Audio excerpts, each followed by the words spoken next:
Hello, good evening. I hope you guys are having a great day. Good morning, good evening, wherever you are. It is evening here where I am. And I wanted to tell you a story I haven't been able to get out this week. It's just been crazy. And the idiots that run the state are thinking about locking us down again. Okay, we're not even going to talk about that. The story I want to tell you is about Winnemucca. It was this little town that I live close to. I live out of town, but this is the closest little town. It's not too far away. It's the Winnemucca, Nevada Great Bank Robbery. And this is actually a part of our history. A bank robbery that took place in Winnemucca, Nevada on September 19th, 1900. Will go down in history as one of the town's most well-known incidents. Legend has it that the famous Butch Cassidy, along with his right-hand man, the Sundance Kid, were behind the robbery. The town would even go on to celebrate Butch Cassidy days every year to commemorate this gun-toting outlaw. He became kind of a bit of a legend, and people were actually, he was a criminal that people were celebrating. I mean, kind of like they do now. I didn't say that, did I? Okay, however, there may be more to the story than the legend tells. As legend has it, Butch Cassidy and the Sundance Kid robbed the First National Bank of Winnemucca on Wednesday, September 19th, 1900. It's widely believed that Cassidy actually did not make this robbery. In fact, the robbers were never even caught, so they don't really know exactly who they were. At the time, the First National Bank was located on the northwest corner of 4th Street and Bridge Street, and I'll show you a picture over here in a second. Around midday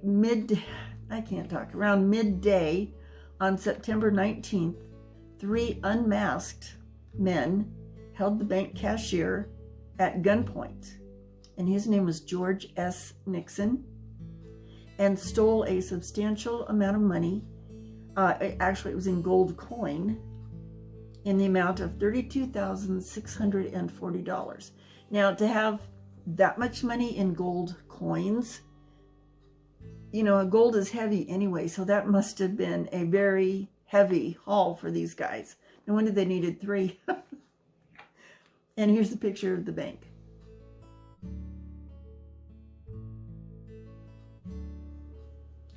After stealing the gold, the 3 men made a quick escape out the back of the bank and took off on horseback.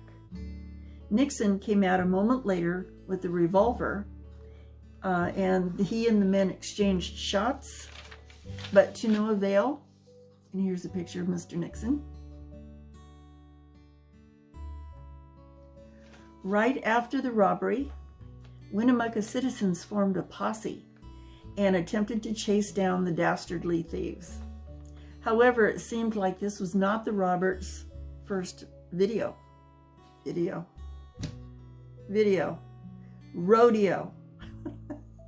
I just got off a live stream where I was a guest, so I'm still a little bit rattled. I don't do those well. They staged fresh horses every 10 miles or so along their escape path, so they would never have to slow down. Now, that's pretty smart. And I've heard of other incidences in, you know, where bank robbers and train robbers, they would do that too. You know, stage, you know, kind of like disposable horses, I guess. But they would ride them so many miles till the horses began to wear out, because they'd be riding full force. And they'd have fresh ones staged along the way. And the posse and the lawmen, of course, they just had the one horse, you know, each one of them only had one horse. So when their horses played out, they were just done. They couldn't chase them anymore. So if they had constantly had fresh horses, there is no way the posse would catch them. And they were smart. They knew that. So an investigation was made into uncovering the identities of the three men, but without much luck. As a last-ditch effort, Nixon was sent a photo of a group of outlaws known as the Wild Bunch, to include Robert Leroy Parker and Harry Longbaugh, who were actually Butch Cassidy and the Sundance Kid. And here's a group picture.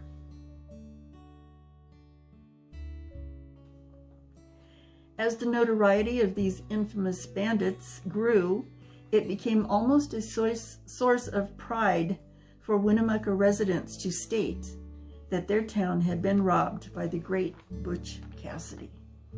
The town even held an annual Butch Cassidy Days celebration for several years to remember what is now known as Winnemucca's Great Bank Robbery. And here's a picture of Butch. It's funny because Butch Cassidy kind of, he's got that like little boy face. You know how some people have they look like little boys their entire life, no matter how they age. I think he was one of those kind of people. And he just had that little blonde towhead little boy look to him, but he was actually a bad guy. It's now known that on the day of this robbery, Cassidy was actually in Wyoming, planning a train robbery. He couldn't have robbed the First National Bank. However, no conclusions have been made on the rest of the Wild Bunch, so it could have been part of his gang, including the Sundance Kid. So there may be some truth to this quirky legend, but they never caught the three bank robbers. They got away with the money and got away scot-free, so we'll never really know for sure. Hope you enjoyed this little bit of my local history. Stay well and stay happy, and hope everybody has a great day, and we'll talk to you again soon. Bye-bye.